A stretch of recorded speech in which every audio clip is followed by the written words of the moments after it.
Okay, this broadcast is about the forgery of the Book of Daniel and why it's a forgery, how it happened.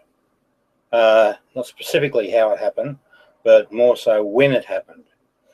And the consequence of that being a forgery, the faking of Angel Gabriel. This story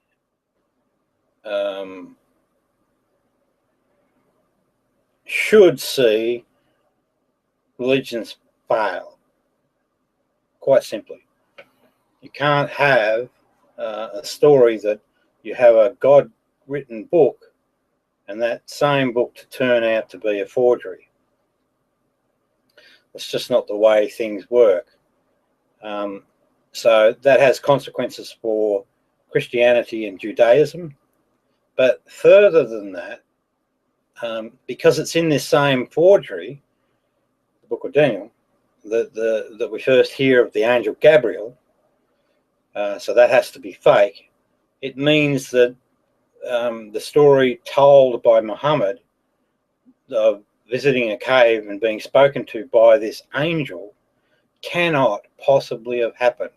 It's a fabrication, and that undoes that basically undermines all of Islam. Its total premise that it's a God-given.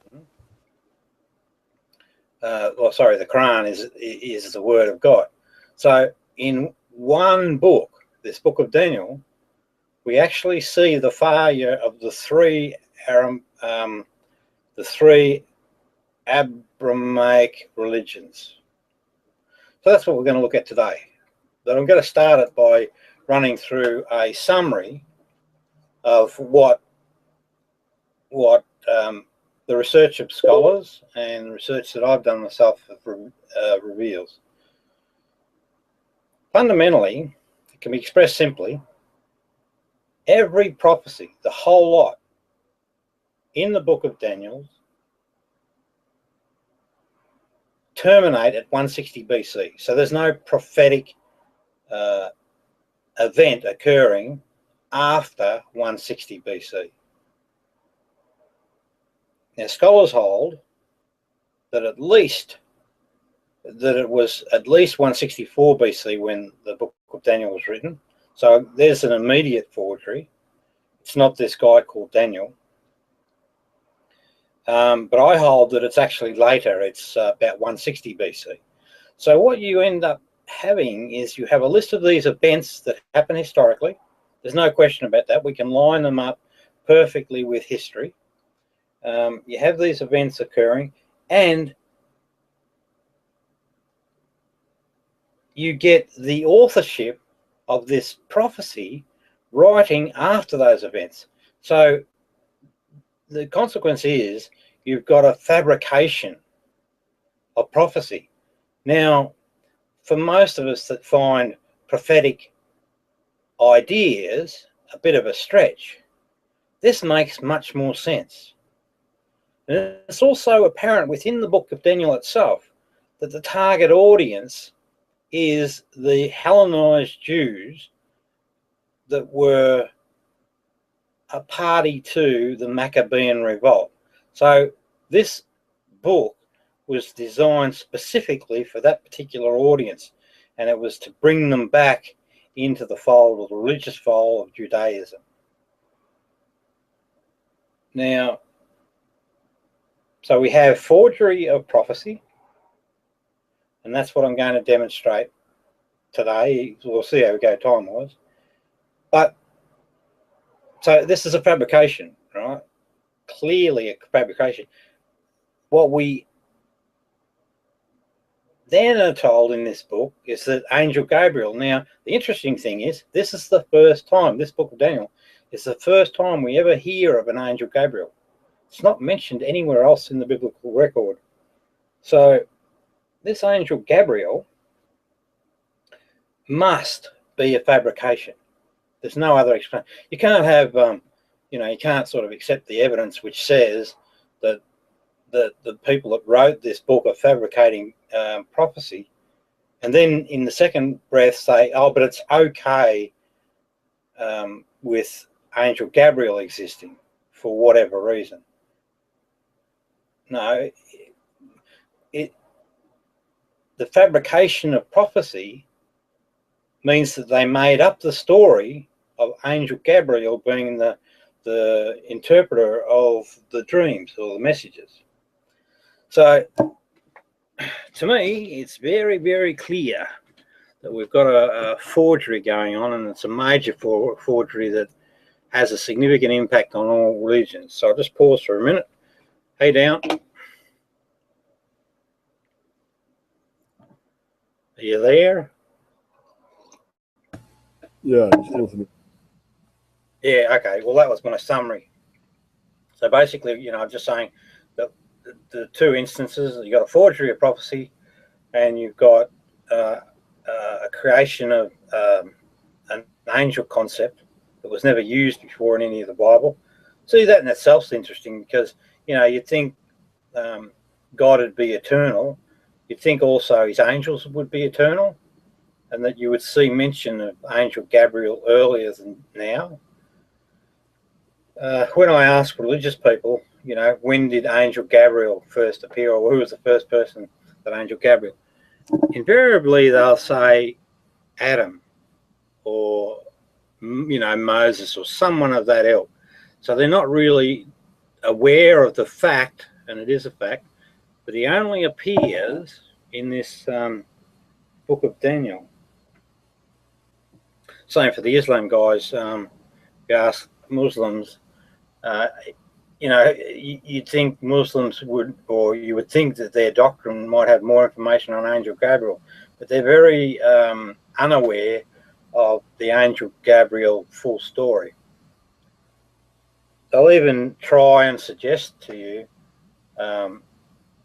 that, so this is, you get lies amongst the religious fraternity.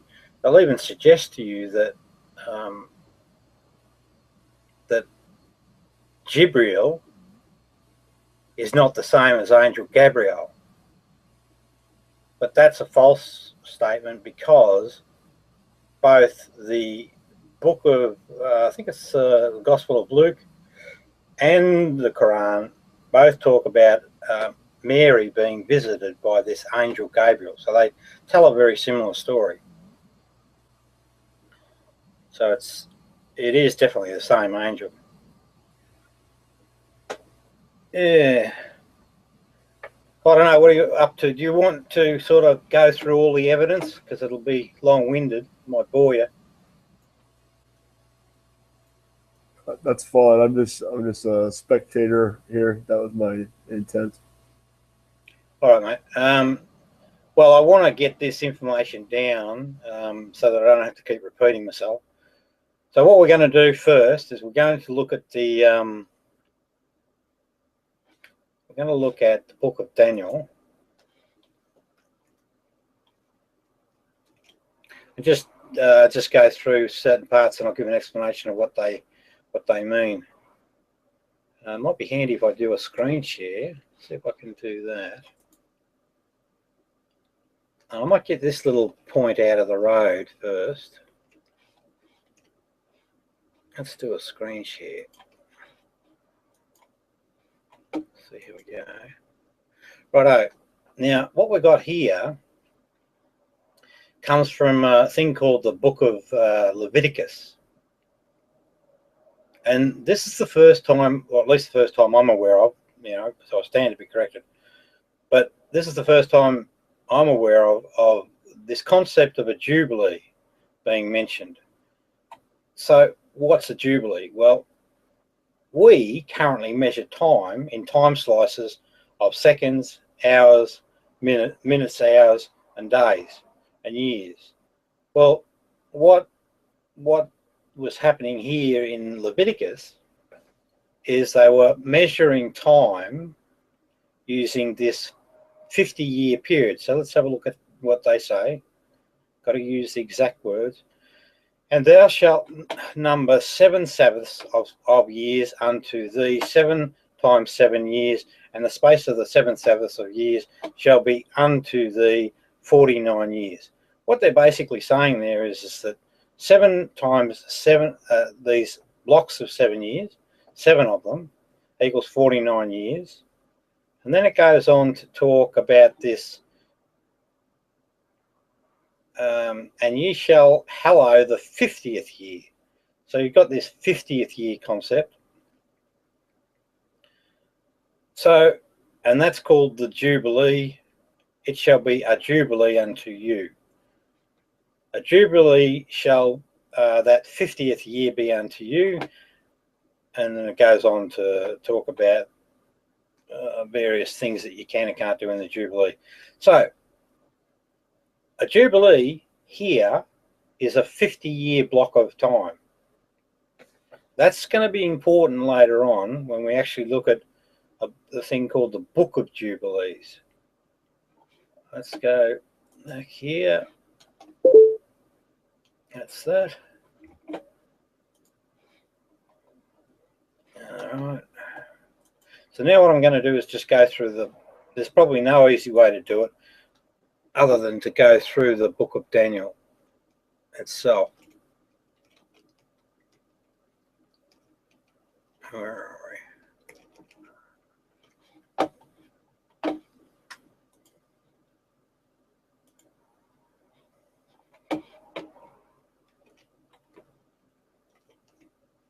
Right, so this is the book of Daniel. In the 3rd year of the reign of King Zehoiakim of Judea, King Nebuchadnezzar of Babylon came to Jerusalem and attacked it. The Lord handed King Zechariah of Judea and some utensils from God's temple over to Nebuchadnezzar. Nebuchadnezzar took the utensils to the temple of his God and in Babylonia and put them in the temple treasury. It goes on, but I just want to sort of try and focus on the important part here is this event. What happened was there was Daniel and 3 of his colleagues were taken over to Babylon and given special training. Now, the interesting thing is the timing of events, because we need to, where are we? Damn.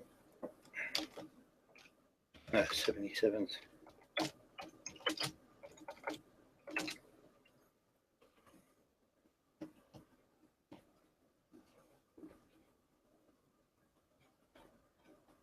Right.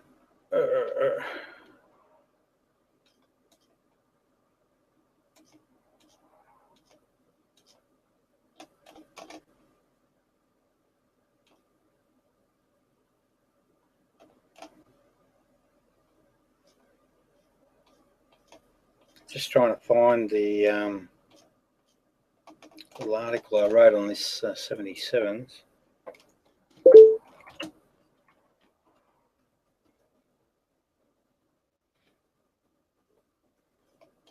Ah, here it is.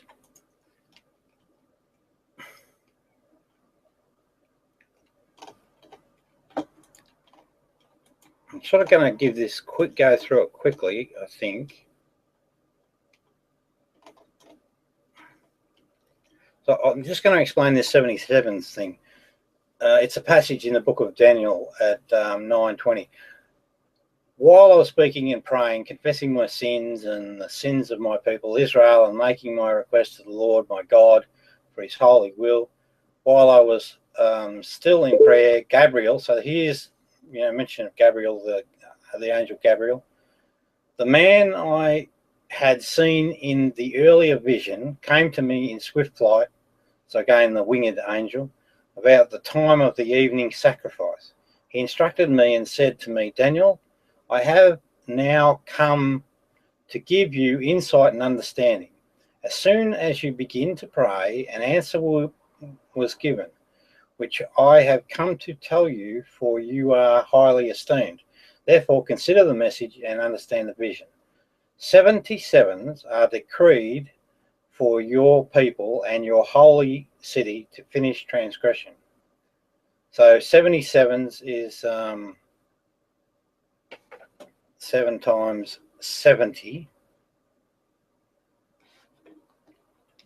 which is 7 7 is 40, and that's 490 years. To put an end to sin and atonement for the wickedness, to bring an everlasting righteousness, to seal up vision and prophecy, and to anoint the most holy, e.g., know and understand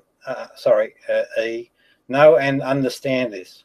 From the issue of the decree to restore and rebuild Jerusalem until the anointed one, the ruler, comes, there will be 77s and 62 sevens.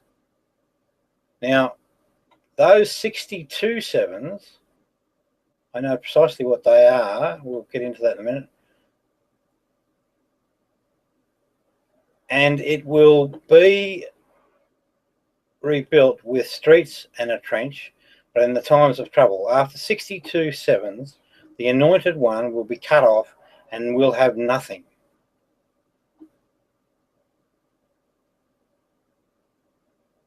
That's this 62 sevens period. And I'll show exactly what that is. The people of the ruler will come, will destroy the city and the sanctuary. The end will come like a flood. War will continue until the end, and desolations have been decreed. He will confirm a covenant with many for 1 7. In the middle of the 7, he will put an end to sacrifice and offering. And on the wing of the temple he will set up an abomination that causes desolation until the end that is decreed is poured out on him. Right. What does that all mean?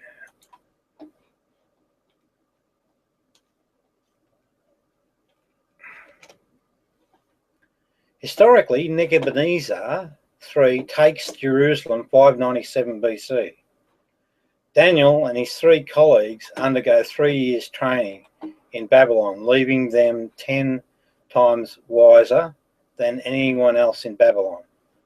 The time is 594 BC. When I saw that, and they had training from Babylonian people, right? They were taken away to be trained. I thought, if you forget about magic for a minute, it makes no sense.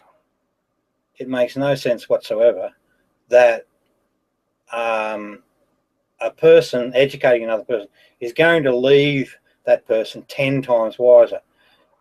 That, to me, was a structured comment to build up the Jewish people and rubbish, the people from Babylon.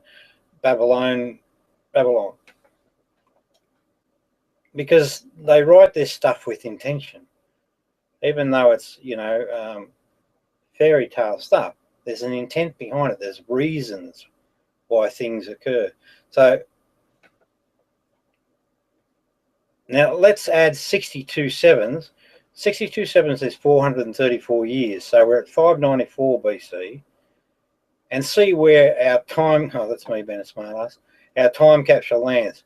160 BC is the actual answer, and that happens to be the end of the Maccabean revolt. Now it talks about 1 7, that's a 7-year period, and going back, from the 160 anchor point, 7, and we get 167 BC. And that's the beginning of the Maccabean revolt. So this is this turmoil that they're talking about that lasts 7 years. In fact, it actually lasted 2,300 days and evenings, which is also included in the book of Daniel. It started towards the end of, I think, December of 167 BC, and it ends. And if it ends in 160 BC in February, then bingo, we've got our 2,300 days explained. Now, Cyrus the Great was called the Anointed One in the book of Isaiah. It's possible that he's their saviour, or the one that was going to save them, but I'm not so sure about that. But it says in the middle of the 7, so halfway through 164 BC, that this troublemaker is going to meet his end. Well, Antiochus IV Epiphanes, who was the opposition in the Maccabean revolt, or the leader of the opposition, he loses his life after a period of illness. Some modern scholars question the Maccabee telling of events. Now, the interesting thing to me is that to get that 434 years period out of those 62 sevens, we actually have to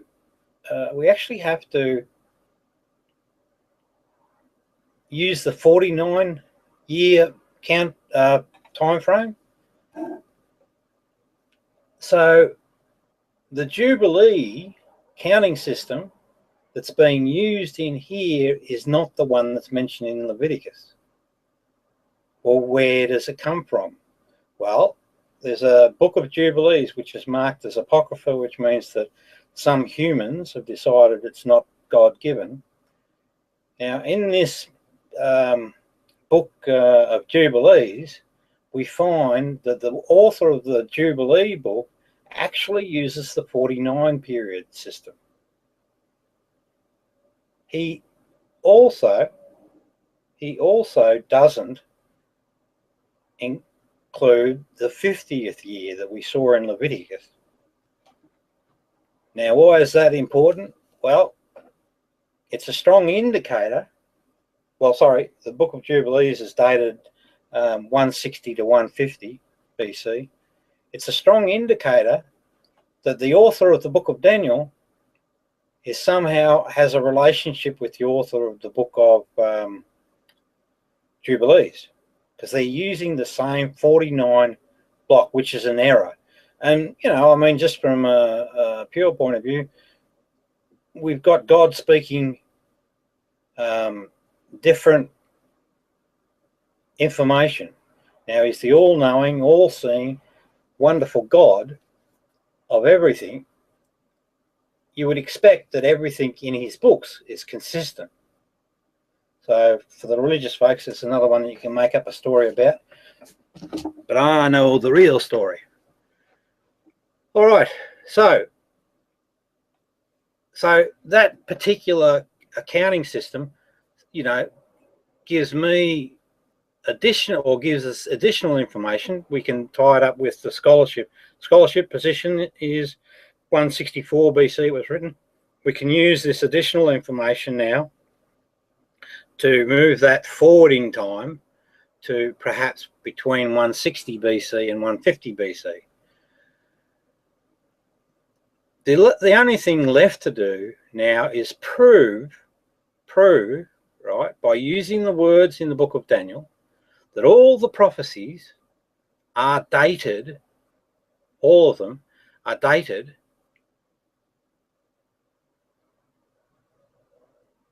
events historically dated before 160 BC. So let's get into that. Hey, Dan, how you going?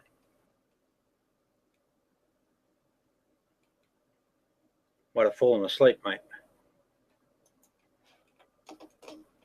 Now, let's go back to the book of Daniel, not Leviticus. I wonder if I can shrink that a little. Yes, good. That's right, I want that. I don't want that. Let's move forward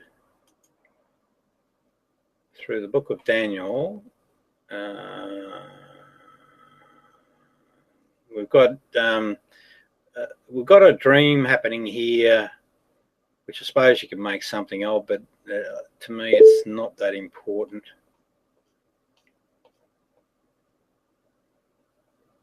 But you know, it can be explained. There's 4 beasts and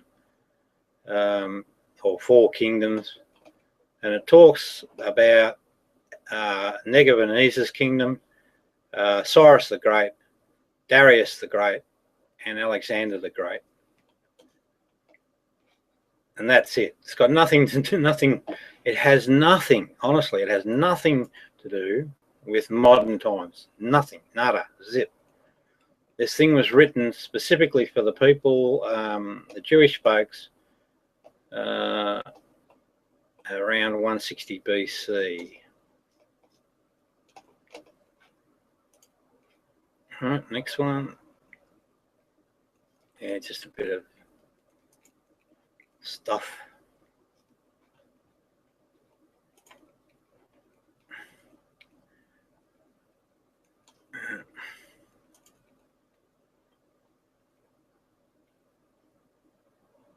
Okay, now what do we got here?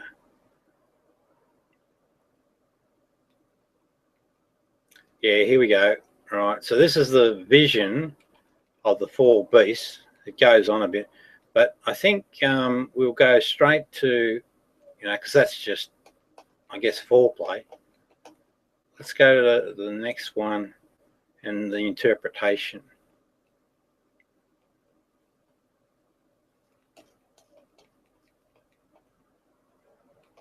No, we might have to go back. No, I'm just going to read through this. Sorry to bore people. In the first year of Belshazzar, king of Babylon, Daniel had a dream and visions of his head upon his bed. Then he wrote the dream and told the sum of matters. Daniel spake and said, I saw in my vision by night, and behold, the 4 winds of the heaven strove upon the great sea, and 4 great beasts came up from the sea, diverse one from another. The important thing here is the 4th beast. The 4th beast is clearly Alexander the Great. And, you know, then there are activities underneath Alexander the Great, but the 4th beast is definitely Alexander the Great. And I'm not really going to focus too much on the other 3 because I really don't care. All I'm trying to demonstrate is that 160 BC is the break-off point, and because we have an authorship post 160 BC, we have a fabrication of prophecy. They've made up a story based on past historical events, and they did it to, you know, sort of con the local population that God was great and he could do all sorts of wonderful things. And behold, another beast, second like a bear, and it raised up itself on one side, and it has 3 ribs in the mouth. So you can get caught up in these details that are irrelevant. You just don't have to worry. And between the teeth of it, and they said, thus unto it, arise to devour much flesh. Neat. After this I behold, and lo, another like a leopard, which had upon the back of its 4 wings of a fowl. The beast had also 4 heads. The dominion was given it. So what was that one?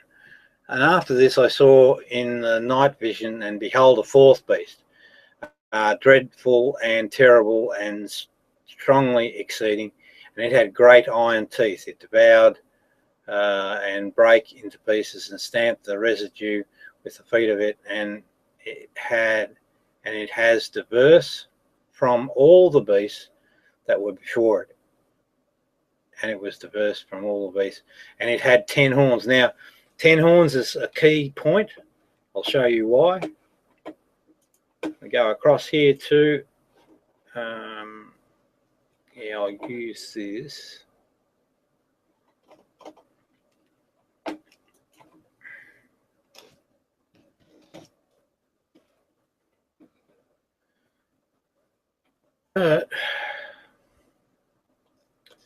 Okie dokie. Right. This is a fact. At the time of Alexander the Great's death, he had conquered 10 kingdoms. And I asked the question, are they Daniel's 10 horns? But I no longer have any doubts. It is what the 10 horn reference was.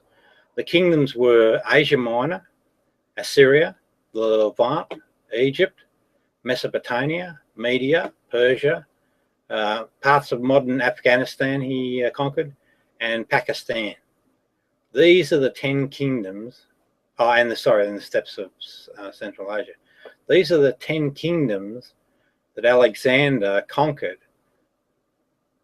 And after his death, they actually splintered down into these 4 dynasties, and the breakup of how those 10 matched into the 4 is listed there. But the one we're interested in, the one that a guy called Antiochus Epiphanes belonged to, is this one here, the Seleucid dynasty. It governed Jerusalem. Now, so there's our 10 horns. Let's go back to the book.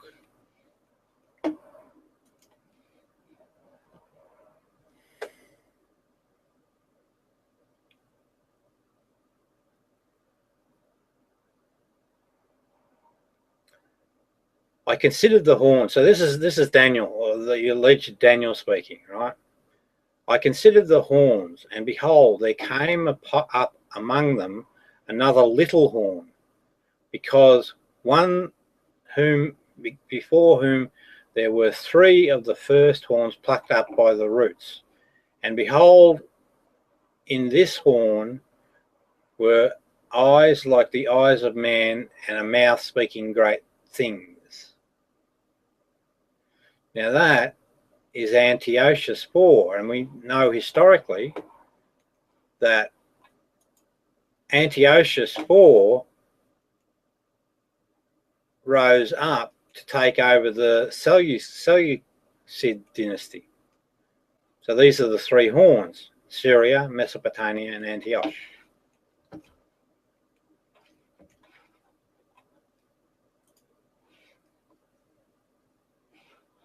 Okay.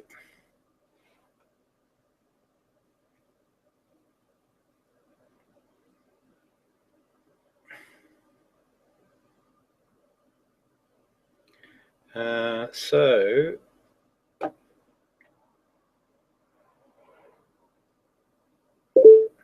behold, still the thrones were cast down, and the Ancient of Days did sit, whose garment was white as snow, and the hair of his head like the pure wool.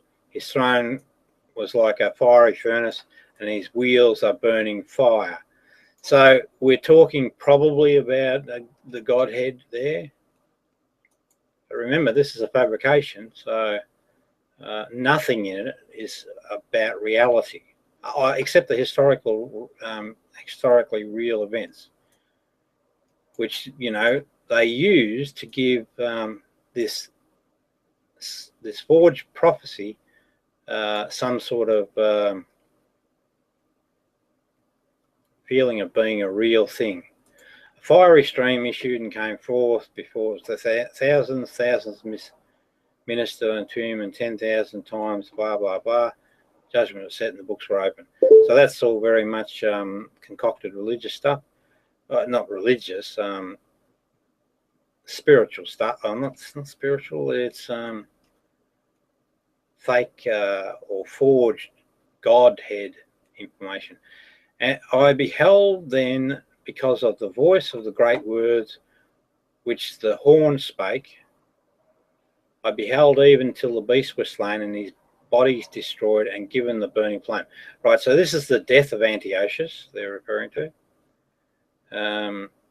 as concerning the rest of the beasts, they had their dominion taken away. So historically, over time, these beasts would have lost their dominion in conquest. Yet their lives were prolonged for a season and time. I saw in night vision, and behold, one like the Son of Man came from the cloud in heaven, and came of the ancient days, and they brought him near before him. And there was given him dominion and glory and kingdom, that all people, nations and languages should serve him. His dominion is an everlasting dominion, which shall not pass away, and his kingdom that which shall not be destroyed. So now I, Daniel, was grieved in my spirit, in the midst of my body, and the visions in my head troubled me. So this is the author speak here. It's got nothing to do with Daniel or any sort of emotive stuff going on. I came near into one of them, and that stood by, and asked him the truth of all this. So he told me and made know the interpretation of things. So here we go. This is God speaking to Daniel, or at least one of his agents. These great beasts, which are four kingdoms, which shall arise on the earth. That's true, we know that. But the saints of the Most High shall take the kingdom and possess the kingdom forever, even forever and ever.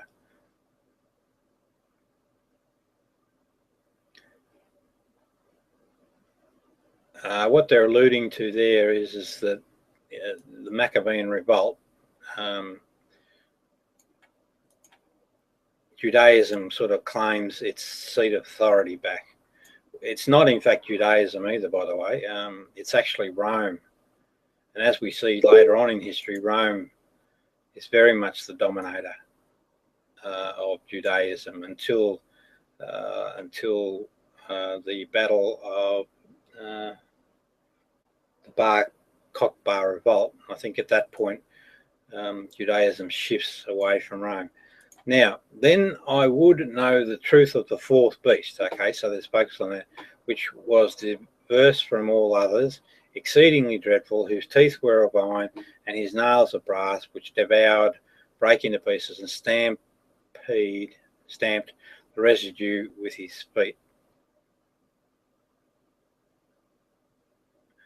And of the 10 horns that were in his head, and the other things which came up, and before whom 3 fell, even of that horn that had eyes, and a mouth that spake very great things, whose look was more stout than his fellows. I beheld the same horn made war with the saints, and prevailed against them. So this is Antiochus in some form of battle, until the Ancient of Days came, and the judgment was given to the saints of the Most High, and the time came that the saints possessed the kingdom. And that's the defeat of Antiochus IV by Roman and Jewish coalition. And the 10 horns out of this kingdom are 10 kings that shall arise, and another shall rise after them. And he shall be diverse from the first, and he shall subdue 3 kings. So that's a reference to Antiochus IV taking over the Seleucid dynasty. And he shall speak great words against the Most High. So that's Antiochus. This is where the Greek Antiochus was pushing the Greek traditions and against the Jewish traditions. And we know that's what happened historically. It shall wear out the saints of the Most High, and things to change times and law, and they shall be given into his hand until a time and times and the dividing of time. That's a reference to the 3.5 years before Antiochus IV is vanquished. But the judgment shall sit, and they shall take away his dominion to consume and destroy it until the end. So this is talking about the Maccabean revolt being successfully won by the Jewish Roman faction, and the kingdom and dominion, and the greatness of the kingdom under the whole heaven shall be given to the people of the saints of the Most High, whose kingdom is an everlasting kingdom, and all dominions shall serve and obey. So the author is very much part of the Maccabean, or the Pharisees, or the Maccabean position. And so, they're just writing up after the victory that, we will reign forever. Hitherto in this matter, as for me, Daniel, my cognition is much troubled and my countenance changing, but I keep the matter in my heart. Oh, good for you, Daniel. Let's move on. Down. How are you traveling? It's boring stuff.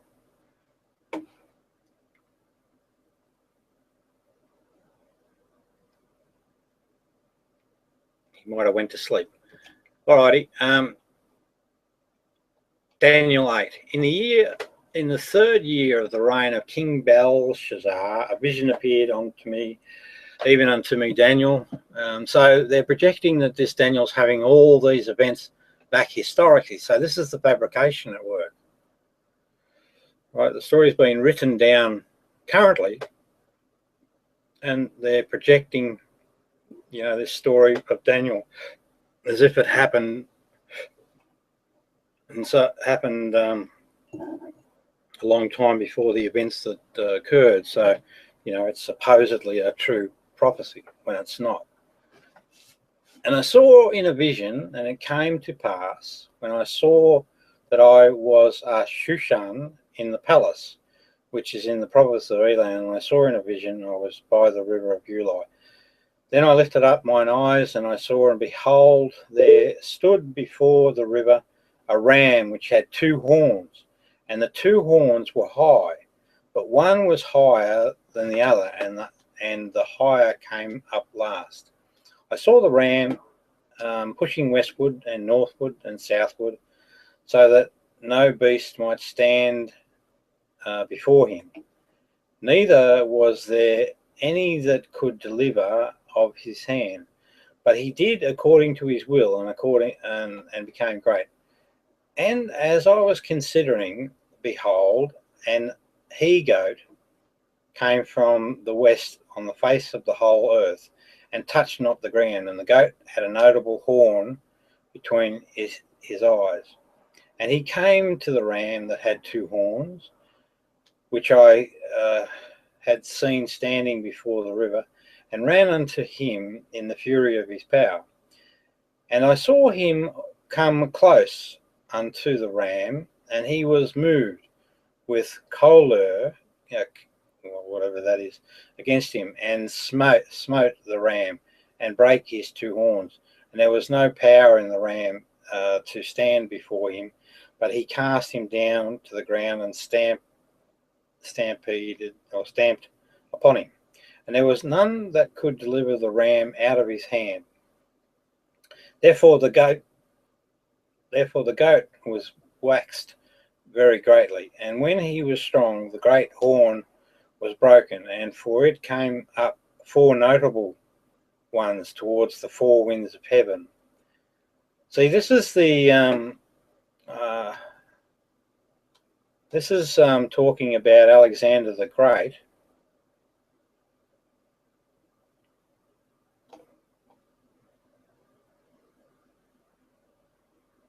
This is Alexander the Great, because it actually explains it down further, that it talks about the rough goat is the king of Grecia, or that's Alexander the Great. And what we see is we have evidence that relates back to history here. So, where was it? Yeah, here it is. Therefore, he got the he-goat Alexander waxed very great, so he was a great emperor. And when he was strong, the great horn was broken. And for it came up 4 notable ones towards the 4 winds of heaven. So when Alexander dies, his kingdom is broken down into 4 dynasties. We saw that earlier. And out of one of them, 4th, so see, again, they're repeating the same story. A little horn, which waxed exceeding great towards the south and towards the east and towards the pleasant land. This is Antiochus for Epiphanes. And it waxed great, even to the host of heaven, and it cast down some of the host and of the stars of the ground, and stamped upon them. He magnified himself, even to the prince of the host, and by him the daily sacrifice was taken away. So this was Antiochus. He stopped the practices for Judaism as he moved everyone across to, and I'm not sure whether it was a forced thing, whether it was optional or whatever, but that's what it relates to. It relates to those events. And the place of sanctuary was cast down. So it may well be that he actually took some action against the Jewish folks and their practices of religion, right? And an host was given him against the daily sacrifice by reason of transgression, and it cast down the troth to the ground, and it practiced and prospered. Then I heard one saint speaking, and another saint said unto that certain saint which spake, How long shall be the vision concerning the daily sacrifice and the transgression of desolation, to give both the sanctuary and the host to be trodden underfoot? James. And he said unto me, unto 2,300 days. Now, if you do the math, 2,300 days is equivalent to 6.3 years. The Maccabean revolt started in late, I think it's December 167 BC, and it must have ended about February of 160 BC. If you do the math, that is 6.3 months, and this is what the reference of 2,300 days is all about. Then shall the sanctuary be cleansed. So at the end of the Maccabean revolt, that's when it will be cleansed. And it came to pass when even I, Daniel, had seen the vision and sought for the meaning, then behold, there stood before me as the appearance of man. And I heard a man's voice between the banks of the Uli, which called and said, Gabriel, make this man understand his vision. So now we've got this angel Gabriel being used to try and authenticate the God story, and that God's behind this prophecy, forged prophecy, by the way. So because it's a forged prophecy, this Gabriel it's impossible, cannot be a real thing. So he came near where I stood, and when he came, I was afraid and fell upon my face. But he said unto me, Understand, O Son of Man, for at the time of the end shall be the vision.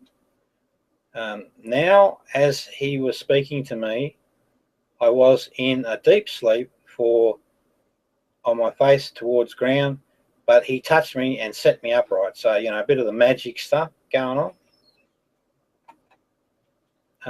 Just hang on a minute.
Okay, sorry about that. Now, where do we get to? So what we've got is we've got the angel Gabriel, so to speak, the fake angel Gabriel, giving an explanation. Now remember that the author knows about all of these events. So it's really just the fairy tale. Now, where are we? The ram that thou sawest had two horns, are the kings of Media and Persia, historically correct. And the rough goat is the king of Grecia, and the great horn that is between his eyes is the first king.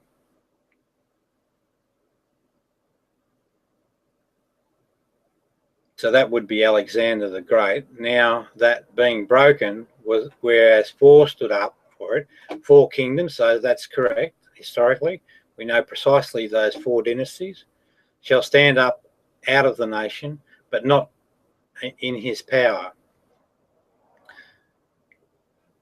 And in the latter time of their kingdom, when the transgressors are come to the full, a king of fierce countenance, understanding dark sentences, shall stand up. And his power shall be mighty, but not by his own power. And he shall destroy wonderfully, and shall prosper in practice, and shall destroy the mighty of the holy people. That's a reference to Antiochus. And through his policy also he shall cause craft to prosper in his hand, and he shall magnify himself in his heart, and by peace shall destroy many. He shall also stand up against the prince of princes, but he shall be broken without hand. And the vision of the evening and the morning, which was told, is true. Wherefore shut thou up the vision, for it shall be for many days. And I, Daniel, fainted and was sick certain days. Afterward I rose up and did the king's business, and I was astonished at the vision, but none understood it. Now, that's interesting if you just look at that particular passage on its own right. That's not a normal reaction at all. I mean, he's just been told a vision of a bit of mayhem, but you just wouldn't. It's an overstatement. It's a definite overstatement. Excuse me. Next. In the first year of Darius, the son of Ahasuerus, of the seed of the Medes, which was made king over the realm of the Chaldeans, in the first year of his reign, I, Daniel, understood by books the number of the years whereof the word of the Lord came to Jeremiah the prophet, that he would accomplish 70 years in the desolations of Jerusalem. And I set my face unto the Lord God to seek my prayer and supplications with fasting and sackcloth and ashes. And I prayed unto the Lord my God, and made my confession, and said, O Lord, the great and dreadful God, keeping the covenant and mercy to them that love him, and to them that keep his commandments. We have sinned and have committed inequity, and have done wickedly, and have rebelled, even by departing from thy precepts and from thy judgment. So right there is the motivation for the piece, for the book of Daniel. It was written to address the people that had split away from Judaism and were adopting the Greek traditions. The Hellenized Jews, they were after, getting them back into the fold by this show of godly power. Neither have we hearkened unto the servant the prophets, which spake in thy names of our kings, our princes, and our fathers, and to all the people of the land. O Lord, righteous belonging, it goes on, but yeah, I think this is just mumbo jumbo about, talking to the lost children and urging them to come back.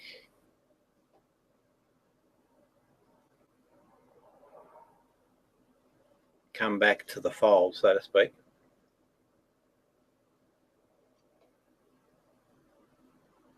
Yeah, that'll do.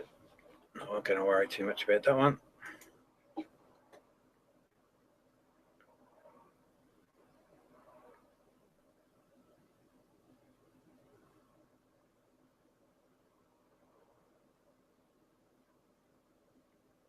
They do go on with a bit of crap just to embellish the story.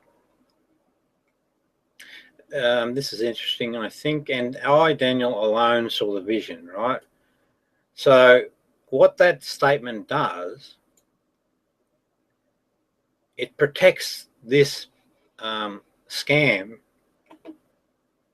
if you go back in history, or there's some way of speaking to people that, you know, knew what happened in those days, and say, do you remember the book of Daniel? No, would be the answer.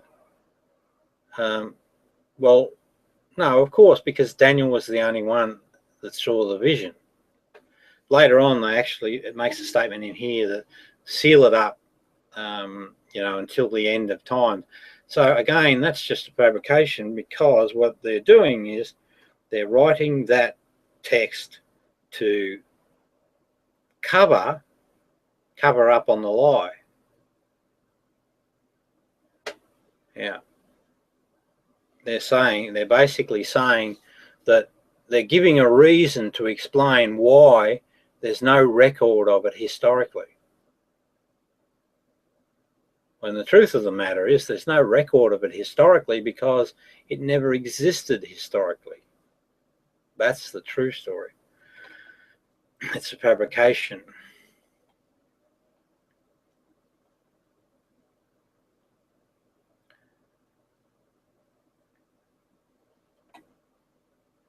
They do repeat, you know, they're re-emphasizing points, but it's all the same material. It's all about the same set of events. Fundamentally, the major focus is that last 7 years, that last 2,300 days.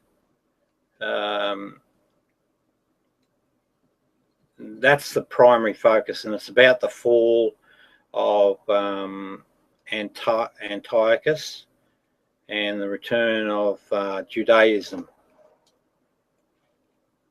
Damn it all. Would have been a good one if that had not happened.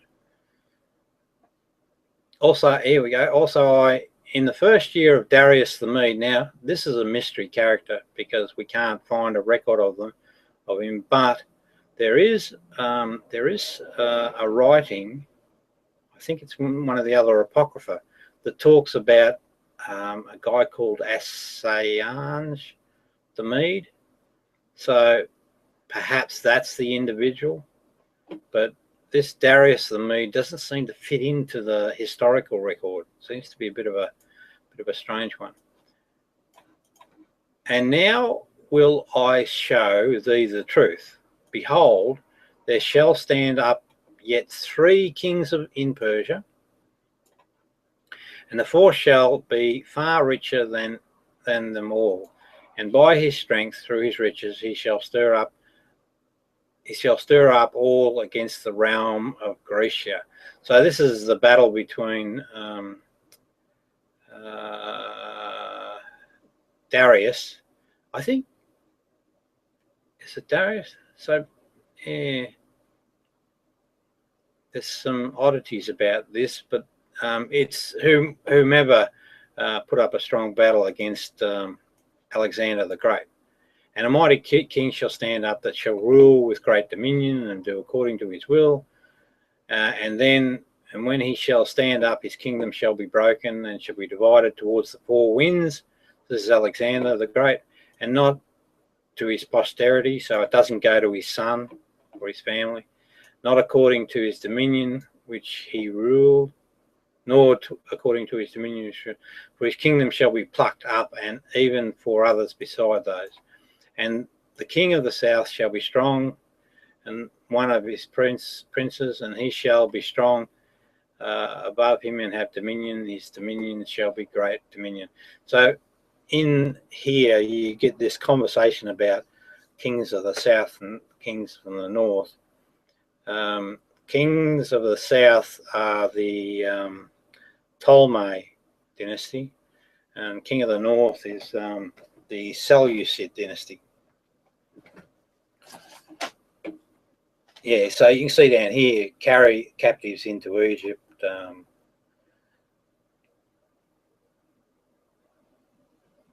With their princes' precious vessels and gold. So we know that that occurred too. That's historically accurate. The king of the south shall be moved with choler. I wonder what that word is. I don't know. And shall come forth and fight with him, even with the king of the north. And he shall set forth a great multitude. But that multitude shall be given into his hand. And when he hath taken away the multitude's heart shall be lifted, and he shall cast down many 10,000s, but he shall not be strengthened by it. For the king of the north return, and shall set forth a multitude greater than the former, and shall certainly come after certain years with a great army and with much riches. Antiochus 4. And in those times there shall many times up against the king of the south. Also the robbers of thy people shall exalt themselves to establish the vision, and they shall fail. So the king of the north shall come and cast up a mount and take the most fenced cities, and the arms of the south shall not withstand, neither his chosen people, neither shall there be any strength to withstand. Antiochus IV did actually conquer the Ptolemies of the south, but he hath cometh against him shall do according to his own will, and none shall stand before him, and he shall stand in a glorious land by which his hand shall be consumed. He shall also set his face to enter the strength of the whole kingdom, and upright ones with him. Thus shall he do, and he shall give him the daughter of women, corrupting her. The scholar from Yale knows who that is, who that relates to. I can't remember.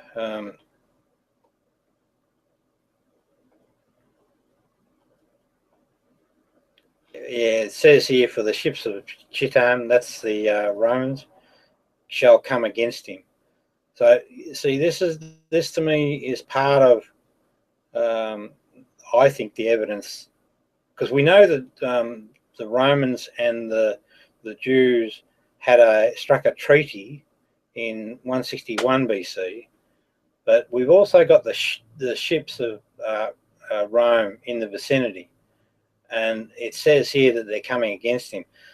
This makes more sense than the Maccabean revolt, because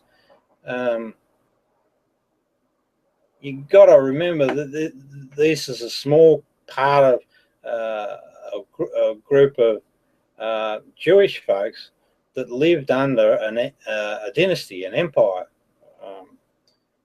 It's hard to see a small ragtag army being any threat at all to the empire's army. It's more likely that Rome gets engaged, and Rome is the major reason why Antiochus IV loses the battle. Therefore he shall be grieved and return, and blah, blah, blah, blah, blah. I won't go into any of those things now.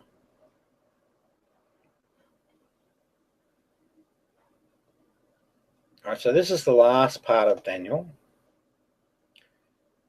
And this is where the religious folks get it all wrong, way, way wrong.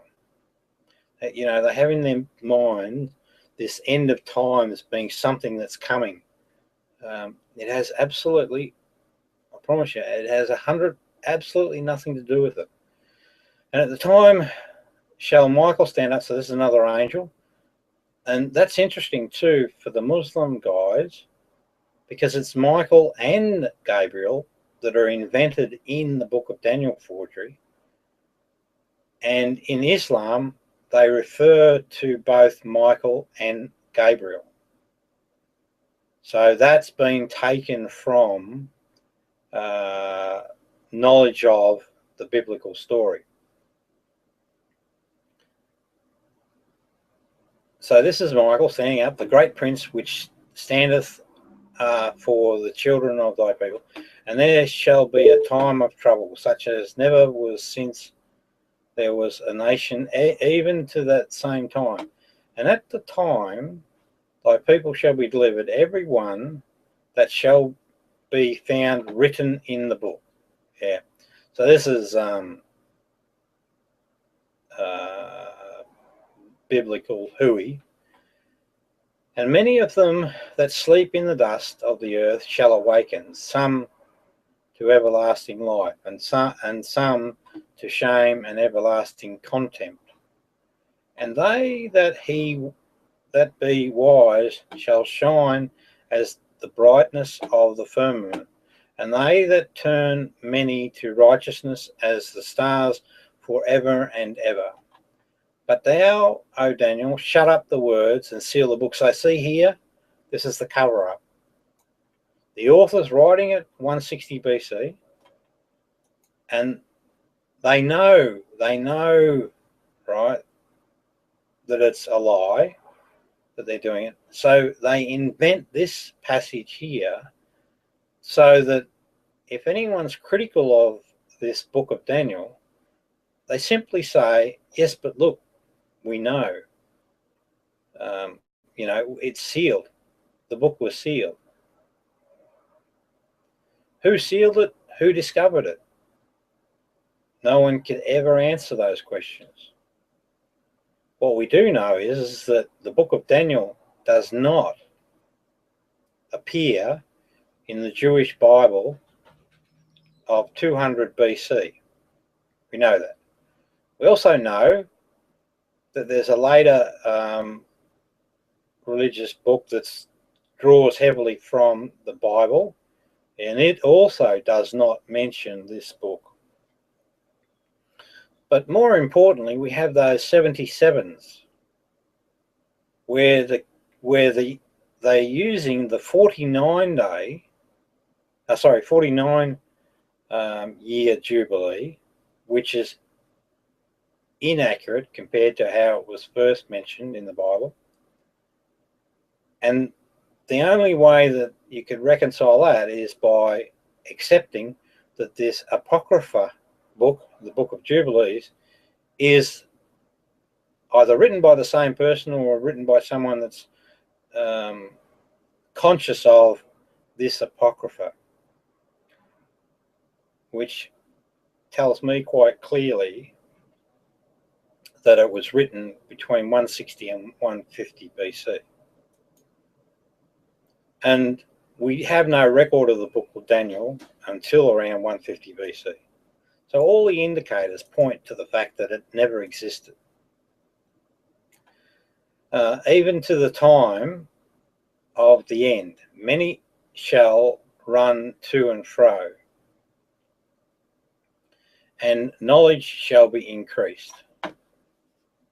Then I, Daniel, looked, and behold, there stood other two, the one on his side of the bank of the river and the other on the other side of the bank of the river. And he said, and one said to the man clothed in linen, which was under the waters of the river, how long shall it be to the end of these wonders? So a bit of the mystical, magical stories creeping in there. And I heard the man clothed in linen, which was under the waters of the river. So they want to repeat that. Is that right? Yeah, that he's under the waters. This is the magic. So they want to make sure that look at that magic. When he held up his right hand and his left hand unto heaven, and swear by him that liveth for ever, that it shall be for a time, times and a half. Now that reference there is a 3.5 year period.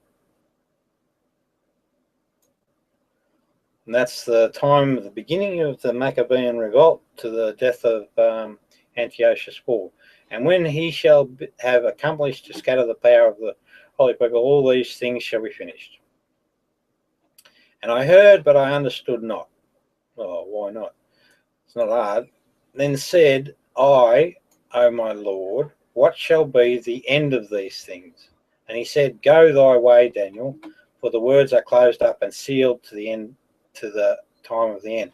So again, what they're doing there is, and it's re-emphasizing the point that must be a style used in this sort of fabrication, but they're re-emphasizing the point that it's going to be sealed up, so that the reader knows that the reason that no one's seen of this book of Daniel until sometime around 160 BC, that the reason is it's been magically sealed up until the time of the end.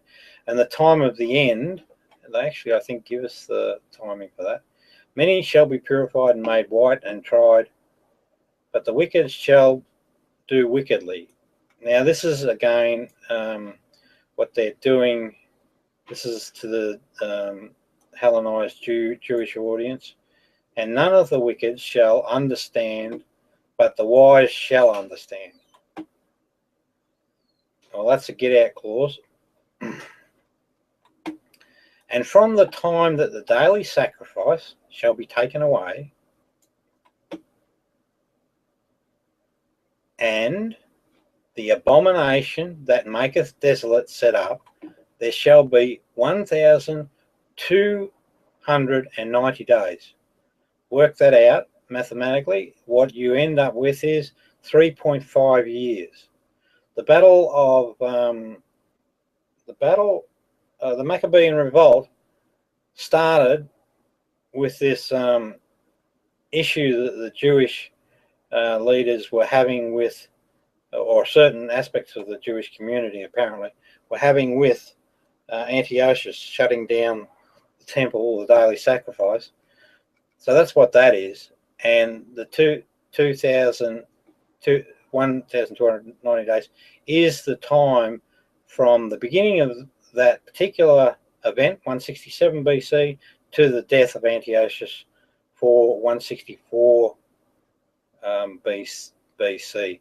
This is when he gets injured.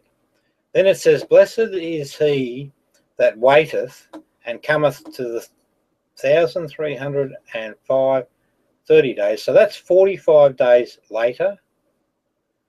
So maybe, and I don't know this, but maybe Antiochus took 45 days to die. But go thou thy way till the end be, for thou shalt rest and stand in thy lot at the end of the days. So this is sort of suggesting, this is tying into the resurrection concept, which is a part of the book of Daniel. They're suggesting, that's suggestive of Daniel, coming back and resurrecting in these end of days.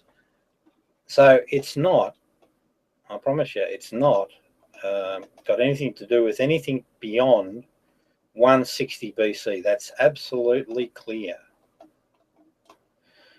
Okay.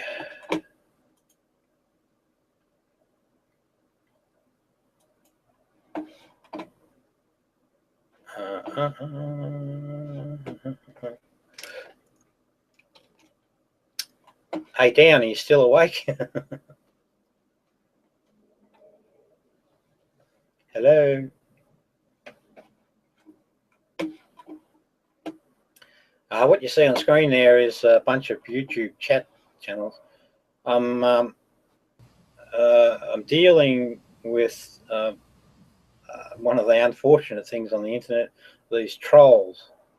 But I find them interesting. I'm just trying to find out what motivates people to behave that way, and whether it's a curable thing. Hey, Dan, come back. So anyway, there's an excellent video on the online from Yale University, which goes into a bit more finer detail than what I went into, which clearly shows that the prophecies terminate 160 BC. There's no question in my mind that that's not a fact. All the evidence is quite clear on the prophecies. So, and the Jubilees dating, the scholars say that 164 BC is the date of authorship. That date in its own right is fabrication of prophecy. But I think with the evidence about the Jubilees and the fact that the author in the book of Daniel uses the 49-day period, I think with that evidence, it's a later dating. And in summary, what we have is fabrication of prophecy. So we're not dealing with a book that's talking about the Word of God. What we're dealing with is a fabrication of prophecy and basically a fabrication of Angel Gabriel. Now that, of course, has the flow-on effect that then means that the religions of Christianity, Judaism, and Islam are false, without question. Now let's just see, Dano, are you there? Dan, I've got to call it quits now.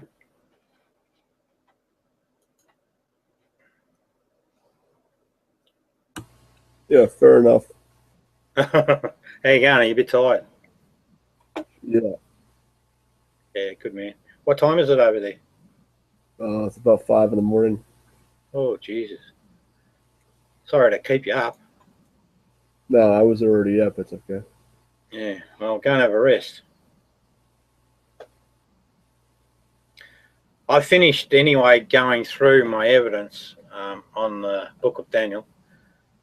It's an unfortunate topic because, you know, probably you lose people. You don't get into, you know, it needs a proper session where it gets a full airing, where you can actually talk, put out all your points. And that's one problem too when you deal with the religious guys. They will, as soon as they see the threat, they'll start to try and interrupt.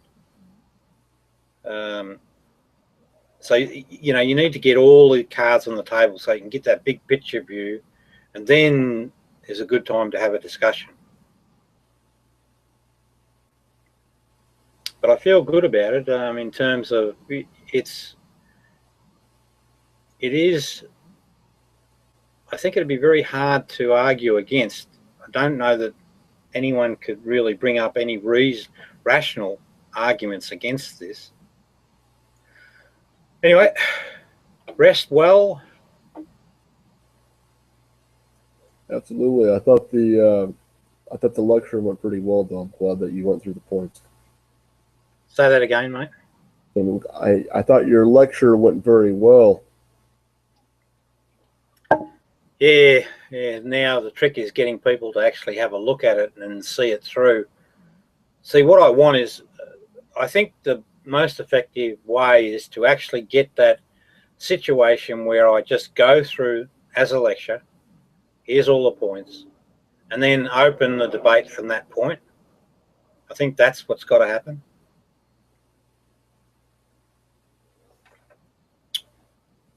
Anyway, arrivederci. See you tomorrow, maybe. Yeah, hasta la vista. Baby. Later, Rob. See you, mate.